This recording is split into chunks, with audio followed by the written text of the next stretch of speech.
हमारे YouTube channel science tech पे आपका स्वागत है।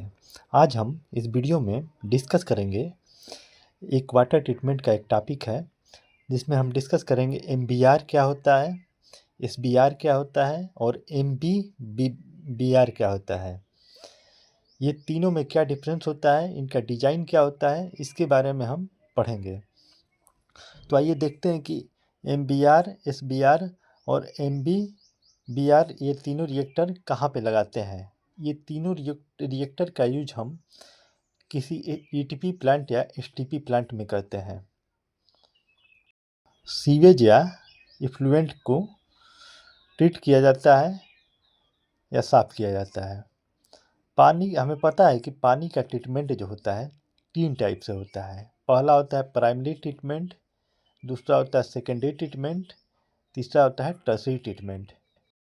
किसी भी प्लांट में ये तीनों स्टेज में ऐसा ट्रीटमेंट होता है। ये तीनों रिएक्टर का यूज हम सेकेंडरी ट्रीटमेंट में करते हैं। सेकेंडरी ट्रीटमेंट को हम बायोलॉजिकल ट्रीटमेंट भी बोलते हैं। बायोलॉजिकल ट्रीटमेंट इसलिए बोलते हैं क्योंकि इसमें पानी को साफ़ करने के लिए बैक्टीरिया का यूज किया जाता है। बैक्टीरिया पानी में जो भी इम्प्योरिटी या कंटामिनेंट प्रेजेंट होता है उसको खाकर या डिग्रेड करता है, उसके बाद पानी को साफ़ करता है। अब MBR ये और SBR ये तीनों रिएक्टर जो होते हैं इसमें बैक्टीरिया का यूज किया जाता है पानी को साफ़ करने के लिए, और ये तीनों रिएक्टर जो होते हैं सेकेंडरी ट्रीटमेंट का हिस्सा होते हैं।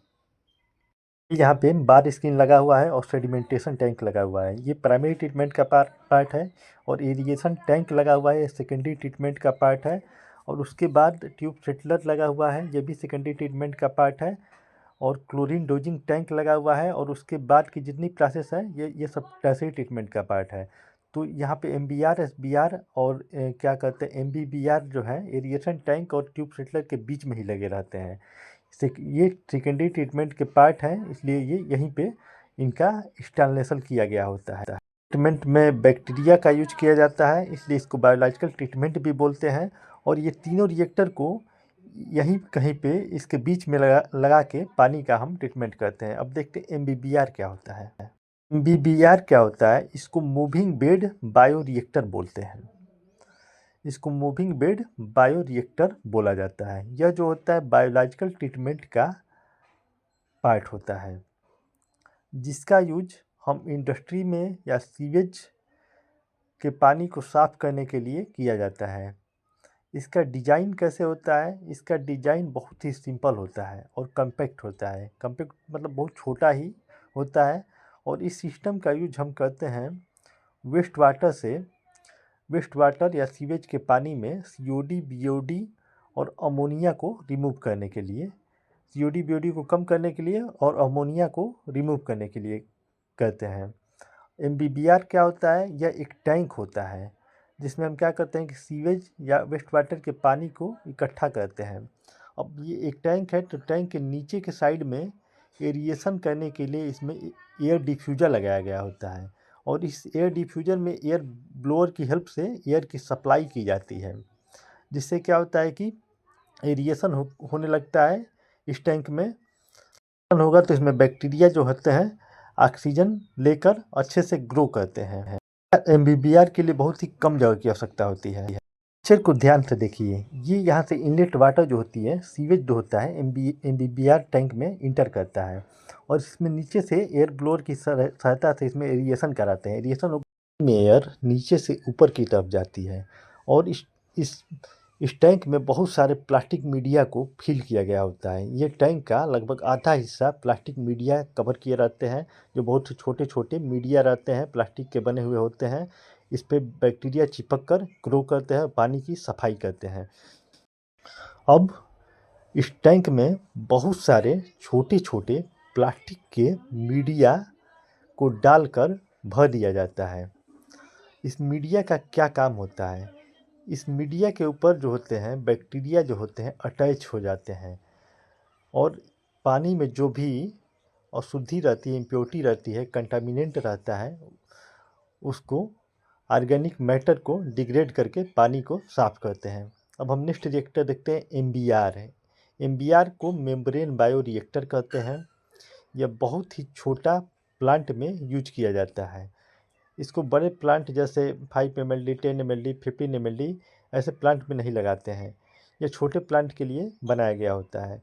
यह एक कॉम्प्लेक्स सिस्टम होता है जो माइक्रो फिल्ट्रेशन और एक्टिवेटेड स्लज प्रोसेस का कॉम्बिनेशन होता है। मतलब इसमें माइक्रो फिल्ट्रेशन भी होती है और एक्टिवेटेड स्लज प्रोसेस भी होती है। इसको ऐसे जगह पे लगाते हैं जहाँ पे बहुत ही कम जगह की आवश्यकता होती है। इसका ऑपरेशन जो होता है, इसको चलाना काफ़ी ईजी होता है। इसमें से जो पानी साफ़ होकर निकलता है वो हाई क्वालिटी का पानी होता है। तो सेकेंडरी ट्रीटमेंट पे लगाते हैं। इसमें एक्टिवेटेड स्लज रिएक्टर में हम क्या करते हैं कि MBBR रिएक्टर को के मेम्ब्रेन को डुबा कर रख देते हैं और उसमें क्या करते हैं कि जो भी वेस्ट वाटर आता है वो मेम्ब्रेन से पास होकर जाता है और जो भी पानी में अशुद्धि रहती है वो मेम्ब्रेन में फंस जाती है और साफ़ पानी जो होता है मेम्ब्रेन से छन कर बाहर निकल जाता है। यह इसकी प्रक्रिया होती है। इस पिक्चर में MBR रिएक्टर को एक एरोबिक टैंक में रखा गया है। यहाँ से पानी बाहर स्किन से होते हुए एनाक्सिक टैंक से होते हुए एरिएशन टैंक में आती है जिसको एरोबिक टैंक बोलते हैं। यहाँ से क्या होता है कि पानी MBR रिएक्टर के मेम्ब्रेन में जाती है और ट्रीट होकर ट्रीटेड वाटर बाहर निकल जाती है। बाकी जो इम्प्योरिटी होती है स्लज के फॉर्म में एक्सेस स्लज के रूप में बाहर निकल जाती है। यह बहुत ही ऐसे MBR की का वर्किंग होता है। यह बहुत ही सिंपल प्रोसेस होती है। मतलब इसमें फिल्ट्रेशन होता है, मेम्ब्रेन के थ्रू फिल्ट्रेशन होता है। इसमें जो मेम्ब्रेन यूज की जाती है उसका जो पोर साइज होता है 0.1 माइक्रोन का मेम्ब्रेन का यूज किया जाता है।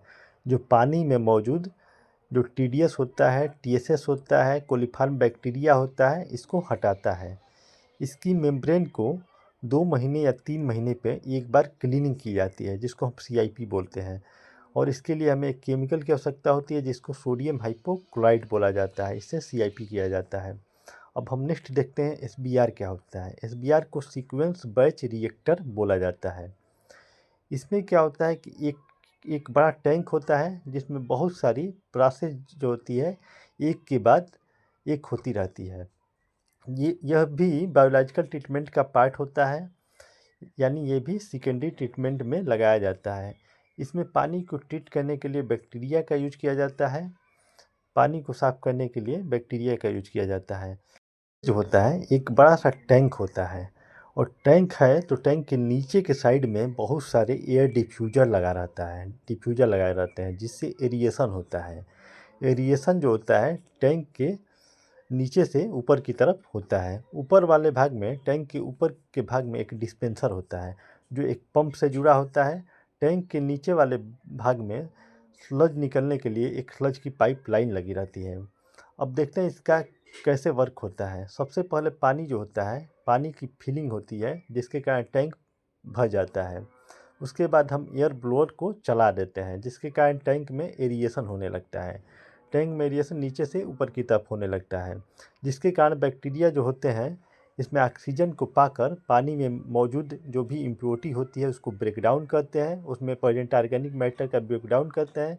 कुछ देर बाद एरिएशन को हम बंद कर देते हैं। फिर इसमें हम फिटिकरी या एलम मिला देते हैं जो पानी के इम्प्योरिटी को नीचे सेटल डाउन कर देता है। जब पानी की इम्प्योरिटी नीचे सेटल डाउन हो जाएगी तो साफ़ पानी ऊपर रहता है। तो साफ़ पानी को डिस्पेंसर की हेल्प से हम बाहर निकाल देते हैं। जब साफ़ पानी बाहर निकल जाता है तो जो इसमें सेटल स्लज बची रहती है उसको हम पंप लगा के उसका वाल खोल के हम फ्लज होल्डिंग टैंक में भेज देते हैं। उसके बाद हम फ्लज का फर्दर ट्रीटमेंट करते हैं, जैसे स्क्रू प्रेस लगा के हम फ्लज का ट्रीटमेंट कर सकते हैं। यह इस तरह से SBR वर्क करता है। को हम अक्सर बड़े प्लांट में लगाते हैं जैसे 10 ml, 15 ml, 20 ml के बड़े प्लांट में लगाते हैं। इसको छोटे प्लांट में नहीं लगाया जाता है। तीनों रिएक्टर को बहुत ईजिली समझाया गया है। Thank you.